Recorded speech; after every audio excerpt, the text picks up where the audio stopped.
Hey everybody, Jam Creates here, doing another comic book review. This time it's Feast or Famine from Alterna Comics, issue number 1. First and foremost, I just want to say I love this cover. This cover is just beautiful. It really is, like, from the colors to the composition to just everything, to like the retro look of the spacesuits and the ray gun and all that. Like, you call that a ray gun. Like, that's what you call that. That is called a ray gun. You don't call that anything else. Like, I'm sorry. But anyway, this is Feast or Famine issue number 1. This is number 1 in a 3-issue limited series. It kind of drops you off into, you're not really sure what's going on.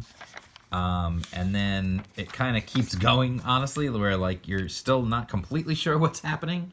And then we finally get a little something going on here. So, again, this is Feast or Famine, issue 1. The writer and the colorist is Dave Schwartz. The pencils and the inks are by Joseph Cooper, and the letters are by Wes Loker. Or did I screw up his name again? It's Locker. I'm sorry, Wes. I told you I was going to do that again. So anyway, we jump back, and there's Edison. I really first off, let me just say I really like the art in this book. It's just a nice style, and the colors. I really like the colors too. They kind of convey that old timiness to everything, which is really nice. I feel like when I'm looking at these things that take place in the 1880s, I feel like that. I can get that. Like, even if you didn't have the year there, I still kind of feel like I would have an idea of when this was taking place, just based on the colors, and the outfits that people are wearing, and all that kind of stuff. Like, it just really has that feel. And then when you add the font that they use for the lettering and stuff, like, this stuff really sells it big time, to me at least. So you've got, essentially, I'm not really quite sure why. I really don't quite understand, but we have Nicholas Tesca. Not Nikola Tesla, but Nicholas Tesca. I'm not really sure why. Then we've got Edison, who is not Thomas Edison, but it's the same idea of what really happened in history, with Edison taking a lot of credit for Tesla's work. I don't quite know. I don't really know what the reasoning is for the name changes. And then we get some other people involved as well. Obviously, we make Edison to be a jerk. He's stealing a credit for Tesca, his inventions. There's a lot of back and forth, time-wise. There's flashbacks and then jumping back and forth in this one. We jump to the present day, and he's just running through this lab or whatever this, and then we go back again, and we see him unveiling his energy, and then Edison showing his, and then Edison winds up getting electrocuted. And again, we have a sort of named for a historical figure.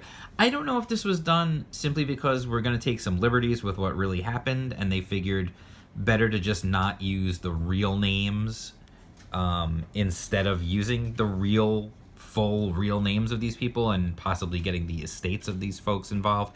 I'm not sure if that was the reason why. I mean, these are all historical figures, so you could pretty much do what you want, and no one can sue you for it. At least that's my understanding when it comes to public figures in history. But whatever, I don't know. Unless there's going to be some sort of unveiling later that explains it all. I'm not quite sure. But anyway, we have another one here. This is J.B. Morgan, not J.P. Morgan, the famous, billionaire financier, who offers him a job, and he doesn't want to work with him. And then we have Anthony Carnegie instead of Andrew Carnegie, who offers to bankroll Tesca and all his inventions and experiments and all that kind of stuff. And what winds up happening is Tesca is where, it's really weird for me to say that, by the way. Tesca is working with this guy whose last name is Albalian. His first name is, they say it here. I forgot it now. It's Dr. Albalian Stein. Again, kind of weird. I don't know. I'm not quite sure what the story is with the naming convention. But he discovers a signal from outside of Earth, from outer space, and they want to find it. So I'm going to skip some pages, just to avoid any kind of issues. There's, like I said, there's a lot of like traveling back and forth, time-wise, and keeping track of where everything is taking place and when it's taking place. So eventually they get the go-ahead from Carnegie. They do this experiment. It doesn't work. And then they go back because they have a new idea. And the experiment does work. And then Tesca is like, we have to go and see where this is, where this took place. And so they decide that they're going to go. They're going to go through this portal that they created. They're not even sure if it's safe for people to travel through, but they're going to go through it and see what the heck is on the other side.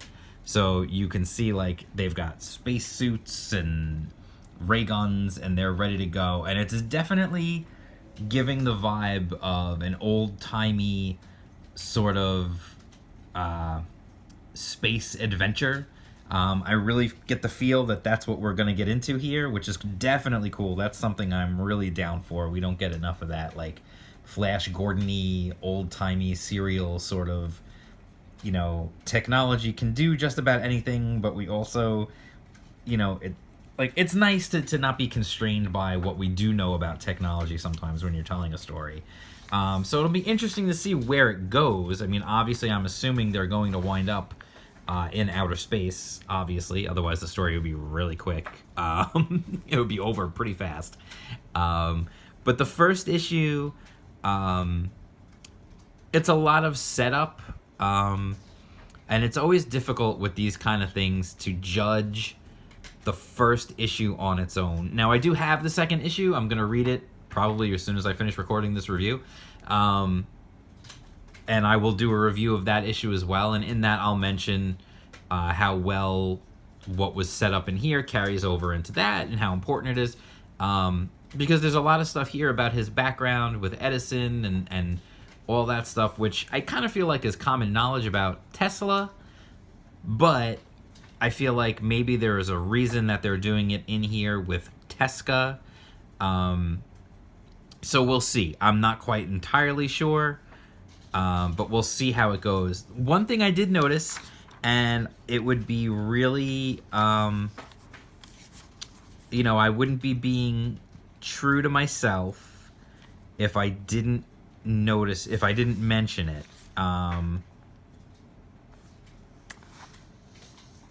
There was a couple of errors in the writing, in the writing and the dialogue. I don't know, like right here, you have no choice but to take my money, or else you will die staving and forgotten. That's the other thing I should mention. So, I mean, listen, it is what it is. It's an editing issue, they made a mistake. I don't know if that's worth, ripping them about. But we do rip on Marvel for all their editing errors, so I feel like it's worth pointing out. If they do a reprint, they can always fix it, I'm sure. There was another one, and honestly, I'm forgetting where it is now. I'm forgetting where it is at this point. That's all right. So anyway, it's in there somewhere. Well, let's play a game. You guys try to find it, and you can point it out in the comments. So anyway, the art, I really like the art in this book. It's got a really solid style. I like it a lot. The artist does a great job of setting a time and place for sure. Like the coloring and the art really does a great job of setting the time frame for when this is taking place. It really just looks like it just captures that spirit for sure. Teska's biggest thing, I just wanted to mention before I go, is not being forgotten. He mentions it 4 or 5 times, I think, throughout the story. It's mentioned about him not wanting to be forgotten. That's like his biggest fear, is for him not to be known for his inventions. He wants to make his inventions for the good of mankind. He's not looking to get rich. He's just looking to help humanity, but he does want to be known for what he did. It's like he's a good character, he's a good man, but at the same time, he does have kind of an ego where he wants recognition for what he did. You know, it's like the guy who, you know, donates, but then makes sure, you know, donates to save a school or something, and then make sure that everybody knows that he wrote the check. It's one of those things. It kind of feels that way. So it'll be interesting to see what happens with the characters and where they go. They're going to go through this portal, and God only knows where they're going to show up. When you see the cover of issue 2, you'll see what I mean about where the heck are they going to show up. So anyway, I do like the book. I really like the art a lot. I'm a big fan of the art in this book. It's got a real classic comic book feel to me. There's a lot of energy to it. I really do like it. I like the art a lot. The coloring, the colors, great job on the colors too. The font choices, everything. Like, these are little things, but honestly, they do make a big difference. You know, when you look at, as soon as I saw this title and the font used for the title and everything, I was like, that's awesome. I love that. So anyway, I do give the title a thumbs up. I think it's a good book. I think it's a good read. But I'm definitely waiting to see where it goes. It's a lot of setup. So there's not a lot of action in this. It's not like it's a lot, you know, but there's a lot of setup that hopefully will pay off. It's only a 3-issue series. So they only have 2 more issues to get the whole story in. So this is all the setup, and I'm assuming the payoff will be the next 2 issues, and hopefully it pays off really well. I think it's a solid introduction to the world.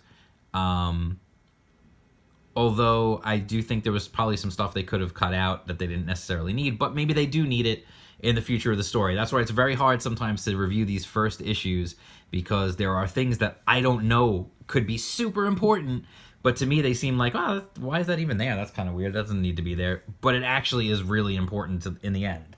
So I do like it. I would definitely recommend it. I love this cover. Like I said, this cover is just, I would frame this cover, honestly. Like, this is a cover I would hang on my wall. I love this cover. I really do. So anyway, that's issue 1 of Feast or Famine from Alterna Comics. Again, only $1.50. Alterna is fantastic with that. And you're looking at the art and the colors and everything. It's on newsprint and it looks glorious. So anyway, if you like this video, click the thumbs up. Hit the subscribe to subscribe to the channel. I want to thank all those people who have subscribed in the last couple of weeks. You guys are amazing. I want to thank everybody for commenting. Please comment. I love getting comments. I try to answer every comment that I get. At the very least, I'll give it a click on a heart so you know I saw it and I read it. If you ask me a question, I'm going to answer it. So there's always that. You can follow me on Twitter. I'm at jam_creates. Hit the bell for notifications, subscribe to the channel, and for those of you who would like to see him, he is sitting right next to me right here, so we're just going to go out on, not my slipper, there's Beans. Oh, hi buddy. Oh, bless you. There's my boy. You gonna sneeze again? Oh, no? Okay. Alright, buddy. So that's it. Can you say peace out?